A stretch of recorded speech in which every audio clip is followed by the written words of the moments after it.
அன்னைக்கு கூத்துப்பட்டில் இருக்கும்போது எப்படி என் நாடகத்தை உட்காந்து இப்படி பார்ப்பாரு. அவர் ஒரு ஆஃபீஸ் ரூமில் உட்காந்துட்டு இப்படியே பார்ப்பாரு.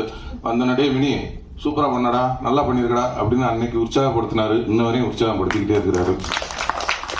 அதனால் அவர் எப்பவுமே ஒருத்தர் கை கொடுக்கணும்னா அவரும் சரி, வெற்றிமாறனும் சரி, அவர் எல்லாமே ஒருத்தரை கை கொடுத்து தூக்கி விடணும் அப்படின்னு நினைக்கக்கூடிய ஆட்கள். நம்ம விஜய் சேதுபதி அது மாதிரி அவரும் நிறைய பேருக்கு கை கொடுத்து தூக்கி விட்டுட்டு இருக்காரு. நானும் அது மாதிரி தூக்கி விடலான்னு 2 பேருக்கு கை கொடுத்தேன். பார்த்தா என் காலா பிடிச்சி சாரி விட்டேன்.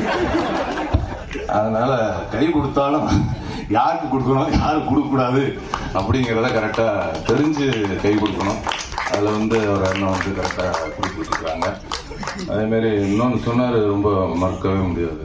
நான் கொஞ்சம் அப்படியே நல்லா நடிச்சுக்கிட்டு இருந்துட்டு அப்புறம் திடீர்னு ஒரு கிறுக்குத்தனம் அப்படியே காலை பிடிச்சி இழுத்து விட்டாங்கல்ல, அப்படியே கீழே விழுந்தேன்.